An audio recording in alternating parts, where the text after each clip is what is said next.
where if you travel, you must have money in cash because they do not have ATMs. But let's go to the proverb. A camel keeps on marching while the dogs keep on barking. How would you interpret it, Oka? The camel Keeps on marching while the dogs keep on barking. You know, I'm a politician, Okay. so my interpretation must be political. I think the benefits of a camel are known, and they can persevere very adverse climatic conditions. And therefore, they're very useful during a drought or during situations that demand perseverance. So the camel could be a country that is undergoing that. The dogs could be the leaders who just say nothing, talk too much, and do very little. So the country will continue, even with leaders that do very little but say so much. That's my interpretation. How do you interpret it? Thank you very much. I want to also look at it from a perspective of goal setting. When you see camel can take a lot of time before it takes water again. So it can be considered as something that is in the wrong term. If you take, for example, this country, there are those goals that are in the wrong term. That's maybe you can consider that as a camel. It continues, all right? Just the way Kibaki was making Thika Road while so many people were making noise. I looked at that. But the short-term part of it is those people making noise, the way the dogs make noise. So I think it's a teaching where you should target. You should focus on your target and move to other direction, just like the camel. It will focus on where it will take water next. Just silence the noise and focus. Yes. Well said, well interpreted. Kabisa. Okay. So, I guess we're trying to interpret a couple more things this morning as we get into it. But we'll start off with you, Deputy Party Leader of the Jubilee Party, for whom your party chair is basically being told a number of things. And it is very clear that there's uncomfortability with his involvement in the politics of the day. Whether they're accusations or whether they are reality, that's still yet to be established. But that he may or may not be funding political activity that's taking place in the country at the moment. And that doesn't seem to sit right with a number of people. So much so that a motion is being suggested that his perks, while they're constitutional, essentially be stopped. What is your thought about this at the moment? Thank you very much. Let me put the perspective the way it is. Jubilee Political Party has been there in leadership, and the party leader, the current party leader, who has been the party leader of the party, Uhuru Kenyatta, was the president of this country. And he led for 10 years out of the 60 years of independent Kenya. And he has a lot of experience, and is a person who would like to see Jubilee in the future, in the long run. Actually, his target is for Jubilee to be just like American parties, Republican Party or Democratic Party, that started so many years ago. Having said that, when he retired, there are people who are saying or thought he should also retire. But according to him, the way he tells us, because he's our party leader, is that he wanted to give pass the party to Kenyans, just the way he passed administration to President William Ruto. Okay. But immediately he handed over administration, and he called for an NDC, that is the governing council, to hand over the party. They started now making a move to grab the party. That is when he thought, no, that's not the way I wanted. So then from that time, people went to court. They wanted to take the party by force. We have been in court for the last 3 years, actually. We were doing nothing apart from being from courtroom to another. Until 1 year ago, when the court declared that President Uhuru is still the party leader of Jubilee. Okay. So it is not that he's so much interested in doing politics, but he's guiding us so that he can hand over Jubilee to the future generations. And actually, he's in the process of doing that.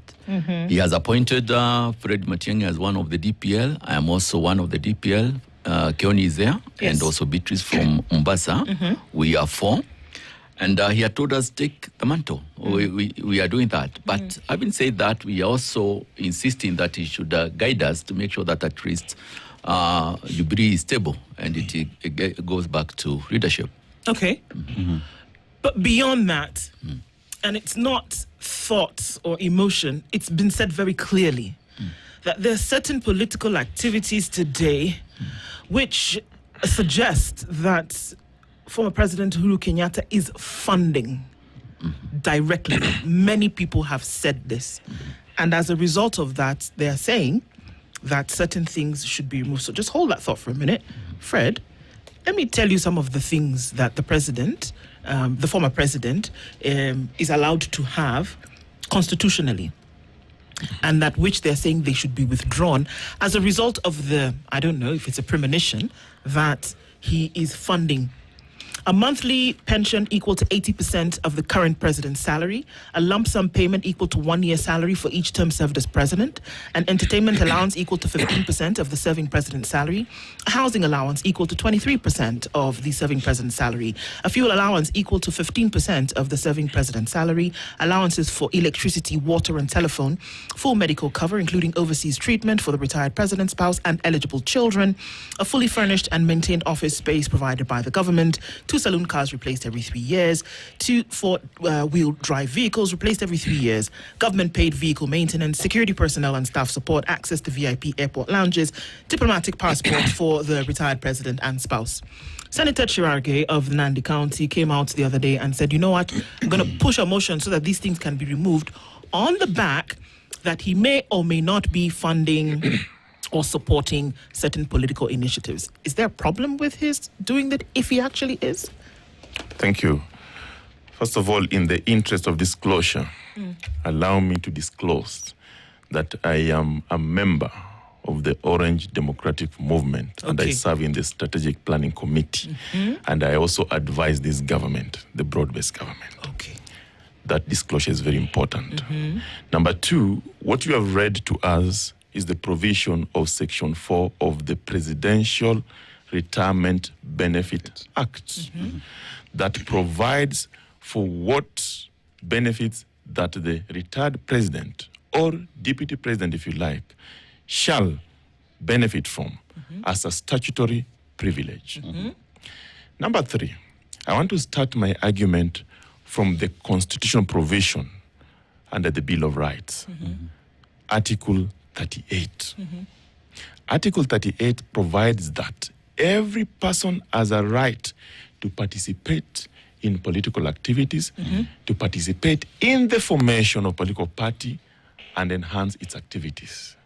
That right is not an absolute right. However, it is a right that you cannot deny anyone, including a retired president. Okay. So let's proceed. All right. Now, President Uhuru Kenyatta is a former president and therefore qualifies to benefit from the provisions of Section 4 of the Presidential Retirement Benefit Act, as you have articulated. But that act in Section 6 also gives us the roles of a retired president. And 6.1 says, a retired president shall perform the role of consultative and advisory to the government and to the people of Kenya. Now, here we are. The president has been accused, the former president has been accused of funding political activities, doing so many things. In that act also, it says the president, retired president, shall not hold office in a political party. My good friend DPL has told us that President Uhuru Kenyatta is the party leader of Jubilee, and therefore he holds office. Remember the act says that a retired president should not.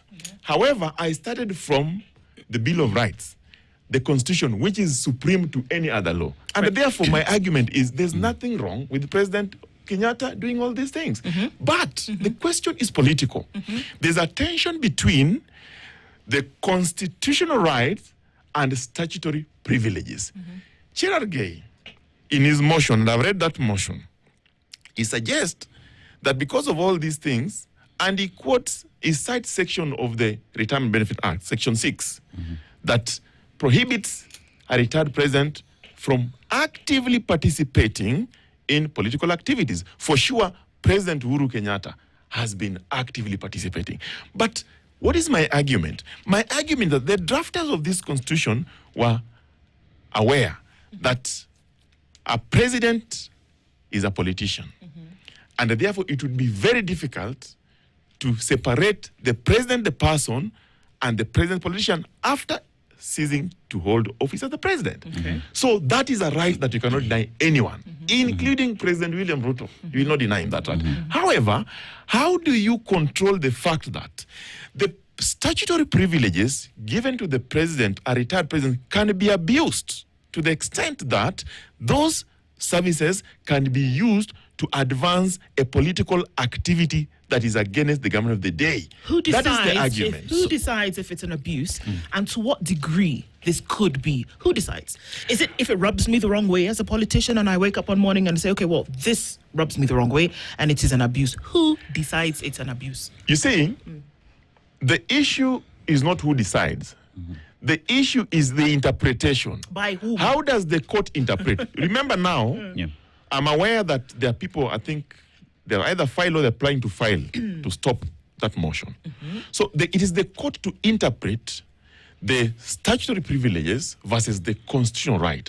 In my argument, I've always argued that any person, as Article 38 says, is entitled to those political rights. You cannot.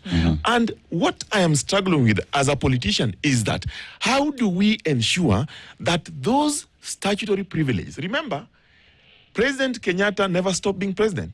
And I'll explain. Because look at the benefits. They're hefty.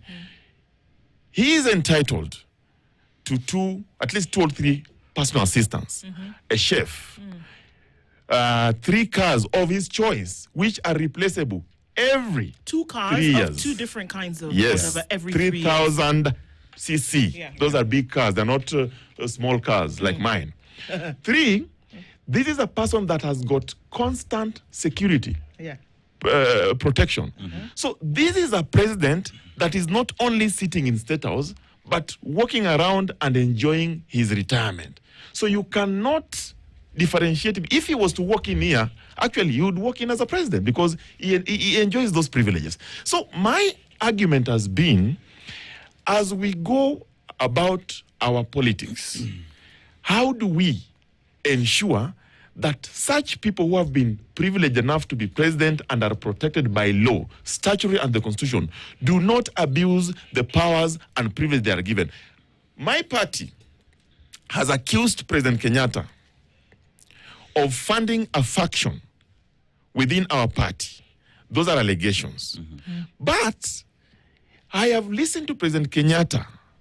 He was put on a speaker in some function, I think in Kajiado. And he made, pardon? Narok. Yeah, Narok, sorry. And he made certain political pronouncements in support of his candidate, Dr. Fred Matiang'i. And he told his people that they should advance the ideals of the party. So ideally, President Kenyatta is actively involved in political parties. The statute that you read to me prohibits a retired president from actively participating in political activities or even holding a political office. But the Constitution grants him those provisions. But we know the Constitution is the supreme law. So any other law is subservient to the Constitution. So I don't want to argue to that level. My argument now comes to political. It's not legal now. I am saying the role of the president in Section 6 of advisory and consultative of a retired president is more important to me as a Kenyan than his participation in politics. His participation in politics is his right. His personal decision. But how about if we had a retired president who is consultative, who is advising the people, who is advising the current government, because when he took oath of office, that oath of office, even if you exit office, it goes with you to your grave. You took oath of office to defend your country, to defend your people, to protect them. He's still a Kenyan. Yep. I would want to see a retired president in the name of President Kenyatta doing exactly that, consultative and advisory role, so that all these challenges that we have as a country, he can also offer solution. So these allegations, though they have not been substantiated, but they are allegations that politically would be perceived to be true. Yeah. I mean, Manje, I want to look at, if you look at the Article 38 that has been mentioned. This is the Situation Room, the only way to start your day. Our bodies get serums and washes, but underarms only get deodorant. That's why our new breakthrough formula has pure hyaluron and vitamin C to deeply care for your underarms for soft and even skin tone in 2 weeks. With 72-hour sweat and odor protection, try the new Nivea Derma Control range because your underarms deserve more. Nivea is for skin. This is the Situation Room, the only way to start your day. Not participating politically, it is not a constitutional ban. The Constitution has not banned him from doing all these things. So then one asks the question, even when the president is, former president is in this political party and championing its roles, right? The Constitution allows him to do that. The others is, one would say, shall, but it is not a must that he does it. Because where we sit, if I disagree with what the leadership of the day is moving, then do we say that just because the Constitution says that I advised, but I disagree with what you're doing, I should do that? Does it make sense?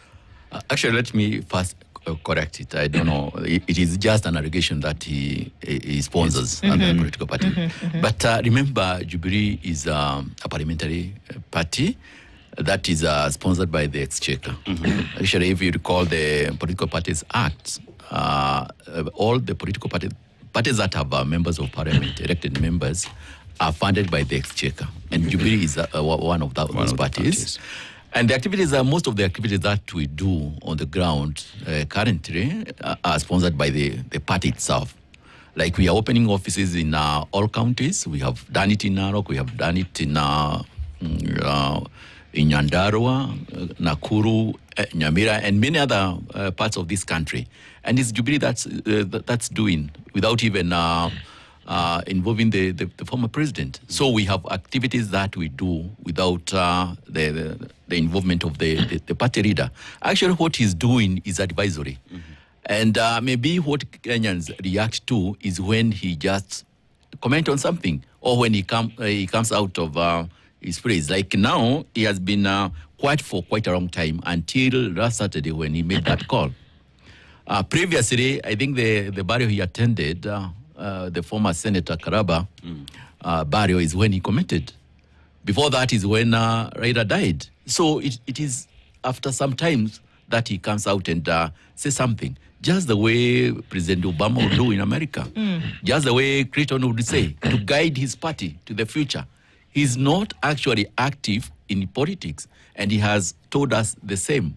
We have been having NEC meeting, and he has told us the party, he will not be active in the party as far as it's concerned, but he can give guidance. All right? So the role he's playing, and it should be taken as that, is that guidance of the party in the future. And since he's a Kenyan and he belongs to a particular party, whether he was a president or not, he has a right to comment about the party because he's a member. He's a registered member of that political party. And it is clear in his mind that he wants to remain in Jubilee. Okay. So yeah. I wonder why folks would have their knickers in a bunch even if Uhuru Kenyatta were to open his mouth again about anything political. And a lot of what we're talking about today is innuendo.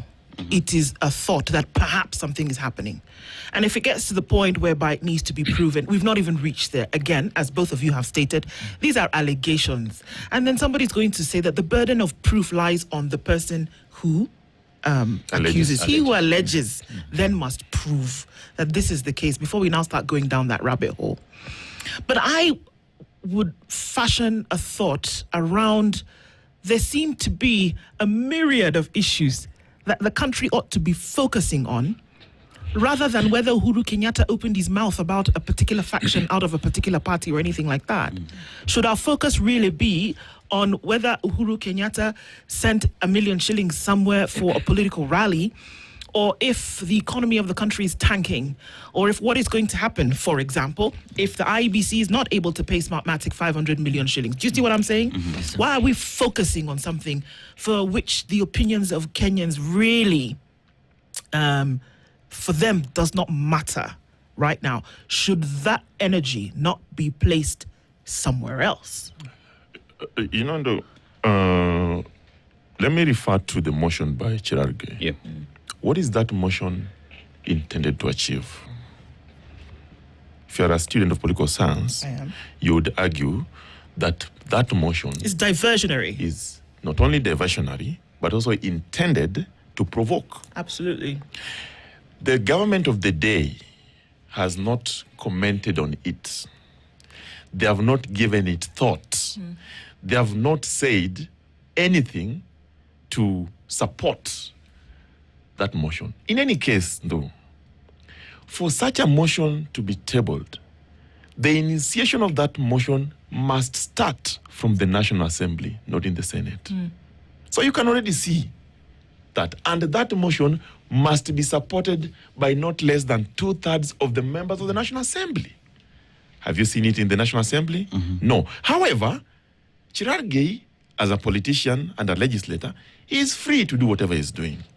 And that's why my argument, and somebody who supports this government, I have maintained that that motion violates the provision of Article 38. In fact, it violates the provision of Article 151.3 that says that those benefits shall not be varied to the disadvantage of the former president. That's the law. So if they are varied in a manner that disadvantages him, then it is not right. Because those are basic human rights. It is a Bill of Rights. Now, why is this happening? You have asked, are there not other important things that we can do? For sure, there are many important things. We have got issues of housing, issues of SHA, issues of corruption, issues of youth unemployment, very many, that legislators should put more of their time to ensure that they address those issues of concern to the people. However, politicians have a way of stirring emotions. They have a way of engaging people in parliament and outside parliament. In my view, this motion is null and void ab initio. It doesn't even exist because no one is going to give it a thought. However, President Kenyatta, former president, there are certain things he has done that, in my view, makes him look, partisan in politics. Like what? Like, for example, he has made it clear as a former president that for him, he will support a different candidate. It is right and that is constitutional. But in the lens of politics, you expect a president that, being in that office previously, understands the challenges of the country and would easily be consultative and offer advice to the current regime, whether he supports them or not, because as a patriotic Kenyan guided by the national values and principle of governance, he is bound by that. Number 3, former President Kenyatta has made it clear that the young people must fight for their country. It has been perceived to be inciting by certain politicians. Perception is not always. I am just reality. saying what has happened. I'm submitting that it has been perceived to be insightful. Number 4, the former president has been seen with President Ruto several times. He has been seen, he has been spotted inside State House, walking around. Yes. I want to believe that was consultative. I want to believe that was advisory. So, my argument will remain that no one, absolutely no one, can deny President Kenyatta those rights. However, we must call him out like any other politician when he does certain things that, in our view, as the political class, in our view, as Kenyans, does not go well with what we believe in. Okay. I give you an example. I believe, I strongly believe that the president must be presidential, whether you retire or remain in office. And therefore, to preserve the dignity and neutrality of a president, there are certain things you must not say. And even if you say them, you must say them in context. If I was President Kenyatta or former president, I would say some of these things in my Jubilee meeting, in my Jubilee boardroom. When I get out there, I will play politics of unity, politics of advancing development, not politics of confrontation. Because as a former president, when you play politics of confrontation and you are seen to be not neutral in terms of developmental thought, then people will start perceiving you or alleging that you are funding factions of political formations to the disadvantage of the current president. Okay. That is what we have seen. Okango asks the question. We have come to you, Manje. Sure. There has been allegations that Uhuru Kenyatta has been funding the Linda Mwananchi faction and other political parties to destabilize the current regime. And one asks the question, even if this is what is being said, it has to be backed by some sort of evidence. Why do I say that? Because the government of Kenya today has access to each and every single person's way of moving money. The government of Kenya can investigate and give us evidence as to why they are saying this. Because everything else that is out there is just innuendo and talk with nothing backing that information. It is why even today, as people are saying Uhuru Kenyatta is funding party ABC, there is no evidence backing that, and all that remains is a jilted lover who just does not want to accept fact that former president does not agree with what is happening. Because you've said, when he was in State House, it was assumed to be what? Consultative, and that is welcomed. But on the other hand, the president, if he disagrees with what is happening with the government, that is wrong. One would say he is consulting and advising that what is happening in government and the way things are going is advising and saying, change how you're doing business. You know, I will not be shocked or surprised if ultimately I hear that President Ruto and President Uhuru talk on phone regularly. They are politicians. I will not be shocked to hear that Senator Sifuna and President Ruto, or Senator Sifuna and former President Uhuru talk on phone or meet. I will not be shocked. They are politicians with interest. So whatever is displayed in the public might not be the truth. I submit by saying that all these allegations against President Kenyatta are maybe, and I'm using the word maybe, because of his lack of neutrality, and it has been perceived that maybe whatever he says does not give dignity to the office that he once held. Today, the former president is still president. The only difference is that he is not sitting in the presidential office, but his conduct, the way he conducts himself, the privileges he enjoys are only downscaled, but they're the same. So anything he does is scrutinized in the lens of a president that should serve everyone, not only a specific party, a specific formation, or a specific audience of people. So government is a combination of policy and politics. Correct. All right. Does the Constitution bind a former president to be neutral politically? And does it bind him or her, I don't know when the her will ever be, of a former president, but does it bind the individual about the position they can take about where the country will go in terms of direction? Does it? Does it bind them to be neutral? I think it doesn't. Yep. It gives the guarantee for every Kenyan to participate, to join any political formation, any association, any organization, so long as it is a legal organization. Having said that, I don't see anything wrong for a former president to guide Kenyans on the correct person, because you see, if he tells them Matiang'i is the correct person for this particular point in time, he's talking from a point of information, because he had these ministers, he was with them, and anytime he gave Matiang'i a certain role to play, he did it to the perfection. So what is wrong with telling Kenyans that this is the correct person I know who can perform? And also, the other time he was accused of not being very clear on the direction he would like maybe Kenyans to go.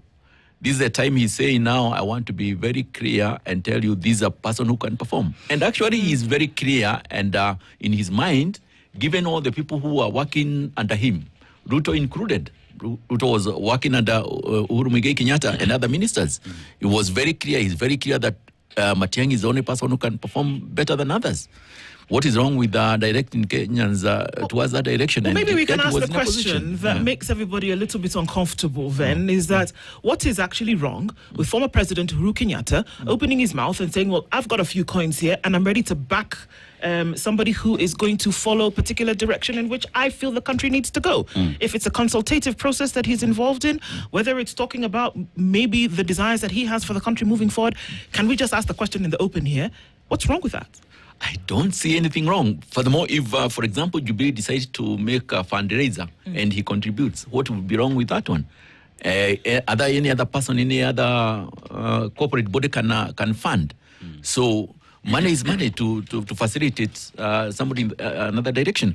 What is wrong and what I think it's wrong, and he has stated it, he will never take a microphone and on top of a vehicle and say, I support so-and-so. All right? But consultation, he will tell them this is the correct thing. Furthermore, one thing that we should also ask ourselves, do we want the former president not to participate in anything? If a friend dies, he should not go to that burial. And if he goes to that burial, he should keep quiet until the burial is over. And then he goes back home. So he has to talk. He has to say something. He's a politician. He has been in politics for over 40 years. So a politician will always be a politician. He has something to comment. He has a direction to give to this country. And there are so many people who would like to follow him. All right? He's a mentor to many who would like maybe to follow him. And we know he's a person who was custodian of public goods and also the facilities that the government has. Okango, one ask the question. In Uhuru Kenyatta's advisory role, should he speak the government's language in his advisory role? Second of all, in calling out the government, should he as well do it in the boardroom? Is it wrong if he calls out the government in public? And finally, one asks the question, if this bill that is being pushed by the motion that is being pushed by Cherargei is null ab initio, why push it? Now, I'll start from the last question. Cherargei is a politician, and as I said earlier, the intention of the bill is to provoke and to play politics, the motion. So it is null ab initio. It's not there. Number two, former President Kenyatta, let me start by explaining circumstances under which the privilege he enjoys can be withdrawn as per the statute. Number one, if the president is convicted for more than 3 years. Number three, if there is any gross misconduct or substantial gross misconduct in whatever he does and violation of law, or if he was removed from office for gross misconduct or violation of the Constitution, those benefits he will not enjoy them. But here is a president who was not removed from office, he retired, and the expectation is that he should advise and be consultative. The consultation should not happen only in boardroom. It can happen in public. Expectation is not law. That's what I'm saying. Actually, the wording of that section is that the former president is expected. So the expectation is not law. But it has been drafted in a statutory language to suggest that we would like he you is to support expected the to do state. certain things. And it should not speak this language of the government of the day. That is not consultative. Consultation can also mean, I tell you, by the way, in my view, I see that the issue of unemployment is a big issue, and therefore, I don't think you're doing it right. That is consultative. And there's nothing wrong with that. But because the president or the former president is a product of politics, the law allows that person to be in active politics after exiting office for only 6 months. That is the law. So after 6 months, he should not be actively involved, as DPL here has said. He cannot go now on top of roof cars and start campaigning from Kasipulka Bondo to Narok to Turkana.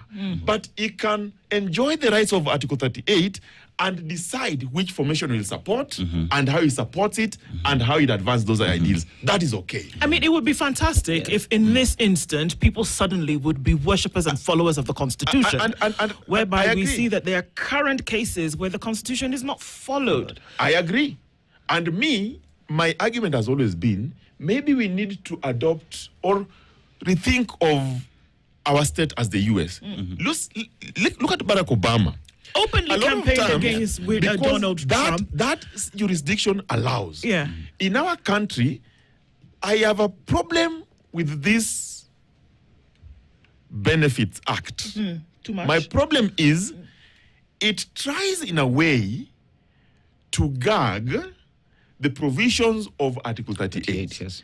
At the same time, it tries to provide proportionality so that it does not stop participation, but limits in a way that a former president cannot do certain things. We know the danger.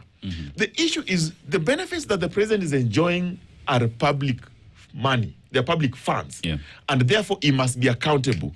But is it possible that a former president can abuse the statutory privileges enjoying and benefits to advance a political narrative or a political agenda? It is true. It is possible. That is the balance that we have to do. And I want to see somebody going to court seeking for interpretation of this. Do you know we have got so many statutes that have been declared unconstitutional by the courts? So at this point in time, I have said the government of the day is not worried about President Kenyatta. The government of the day has not commented on that motion. The government of the day has not in any way suggested that he is doing something that is a threat. However, there have been allegations.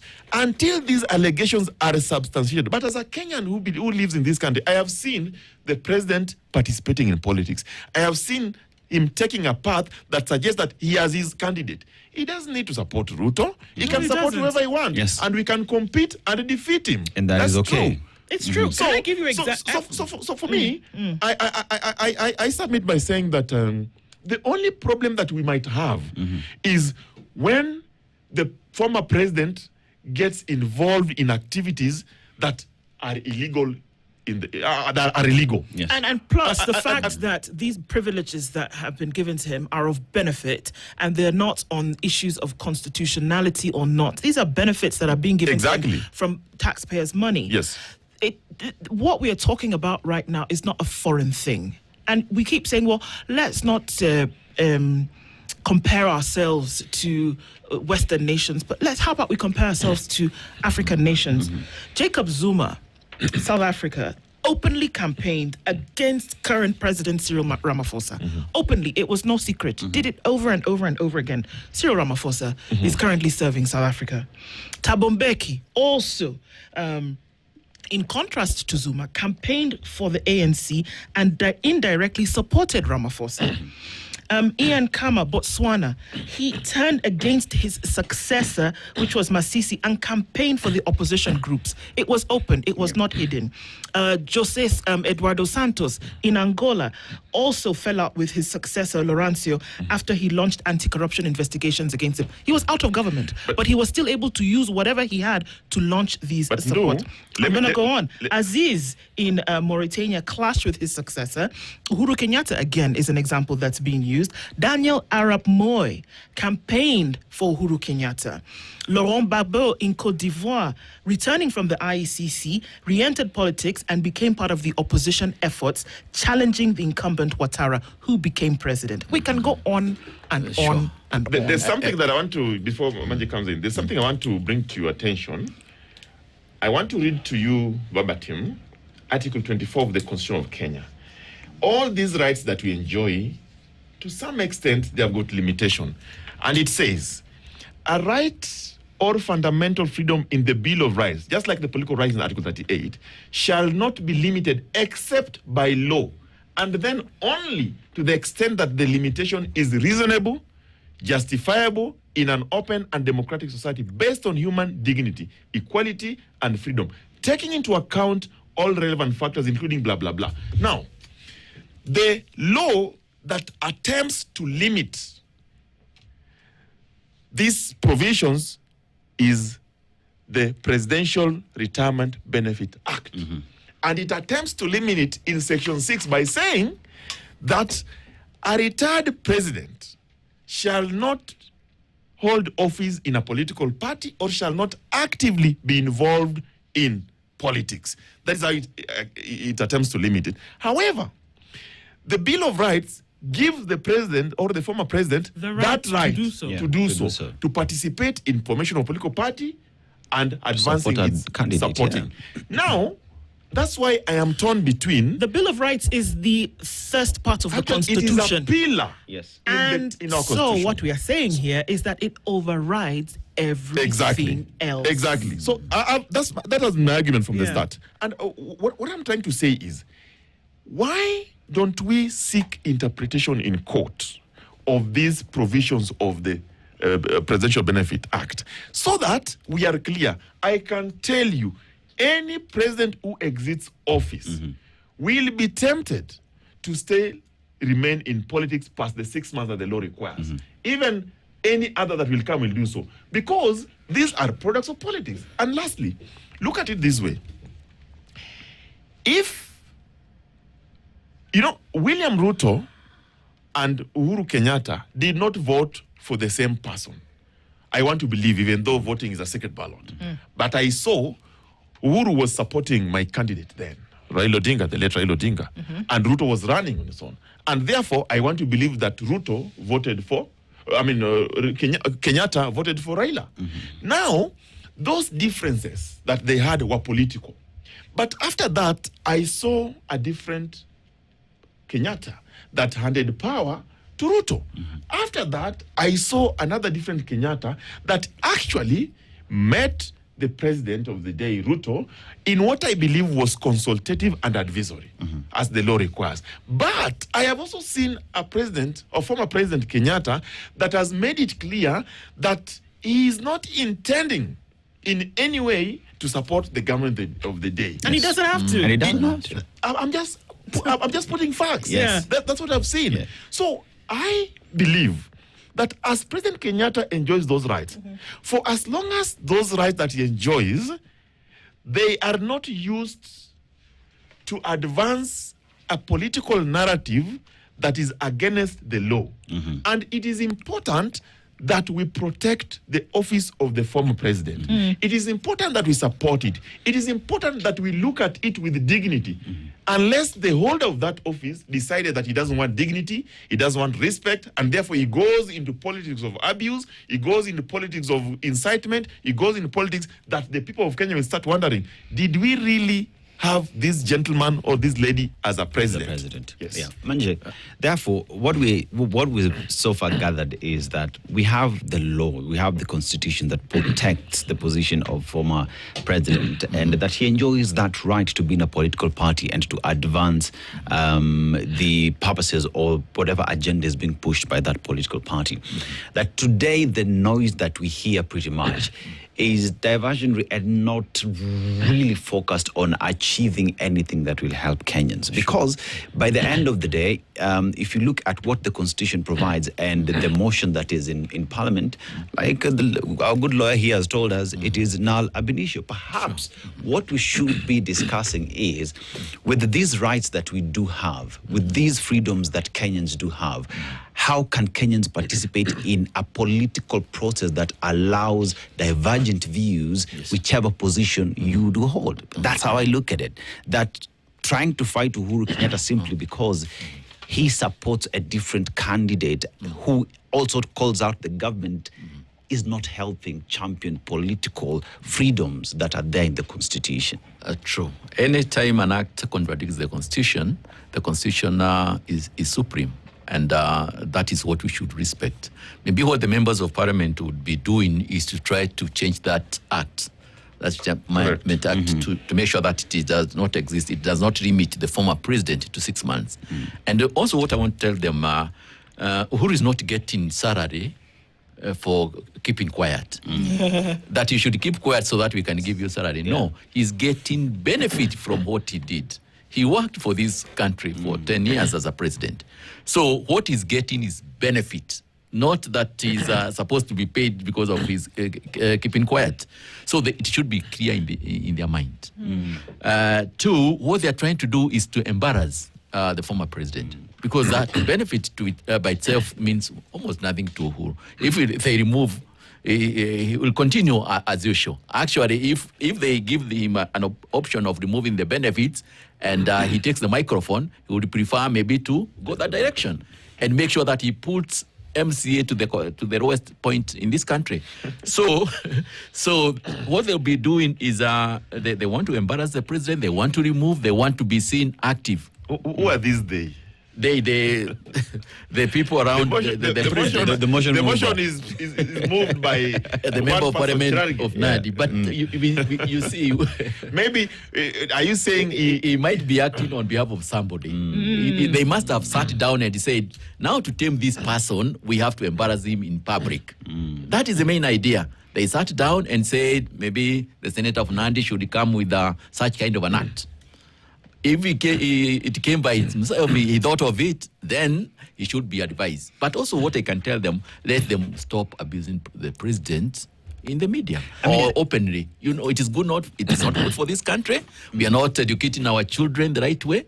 And if Ruto does not stop them, he will also be abused after retirement. And I think that's exactly where I wanted to go next, because Okango, we look at these motion, I say it sails through or changes do happen. Yeah. We know that William Ruto will not be a president forever. Correct. He will be a former president. And he's equally a politician. Correct. And he would want his opinion after. And he will enjoy the same privileges. Will enjoy the same privileges. Correct.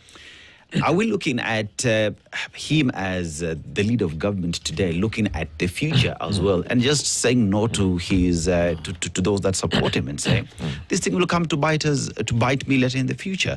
Because if you limit the position, if you limit the functions of the office of the former president, I will be former president at some point, and at that point I would want to equally my views in a political party and right to be in a political party to be championed. Okay. The strategic dilemma that we have here, and I think Du alluded to that, is that should former presidents be neutral elders or should they be active democratic actors in politics?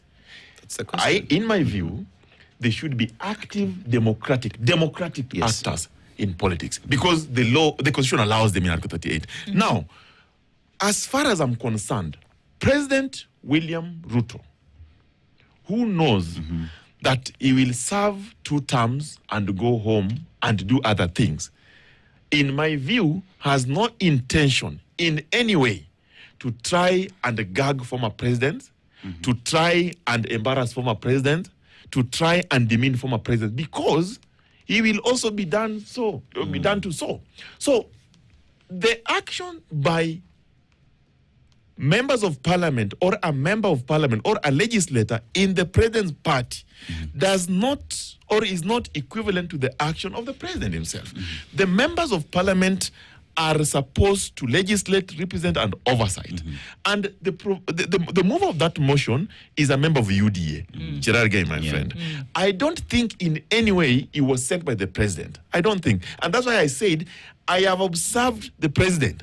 I have observed the government of the day. I have seen the operations around it. I have not seen anything close to giving attention to the motion that is sponsored by Gerard Gay. And therefore, it is not in the interest of the government of the day to try and gag President Kenyatta or former president, but it is in the interest of the government of the day to ensure that whatever the former president does, he does what is constitutional and within the law, and to everyone, not only him. So I submit by saying that all these things, they come around at some point. And it is important that as Kenyans, we live and we respect the provisions of national values and principle of governance, because we are bound by them. If President Kenyatta is a patriotic Kenyan, if he's somebody who believes in sustainable development, if he's somebody who believes in unity and equity, then I want to believe that even with these allegations, he can come out and say, you know what, you have accused me of funding Linda Wananchi, for example. I am not doing so. All I am doing, I am trying to make this country better by doing 1, 2, 3, 4. That is accountability, that is consultative, and that is advisory. That is what we expect from President Kenyatta. But when he keeps quiet and he calls on phone to advance political ideologies of his party and other people, then it is likely to be perceived or to be alleged that he is funding certain political factions and he is participating actively in politics. And he gives room for people like Chirargei and others to draft motions and start playing politics with it. As they may, but that at the end of the day, it's what Or maybe as they should. As they could. It's dead cat strategy, in my opinion. And we want to thank both of you for being here this morning. The hope is that people can actually do what they're supposed to do in terms of elevating the country in the levels at which they're supposed to, legislating, budget making, oversight, and perhaps leave the shenanigans to the shenanigans. Yeah. Thank you very much for being both. Yeah, Yeah, well, I don't know if I said that on purpose or otherwise, but thank you both of you for being here this morning. Really appreciate for pushing that conversation. Strategic Advisor Frederick Okango Thank you and so much. Joseph Manje, Deputy Party Leader Jubilee. Thank you very much. Good morning. Asante sana. Thank you, Asante. 8 a.m. This is the Situation Room, the only way to start your day.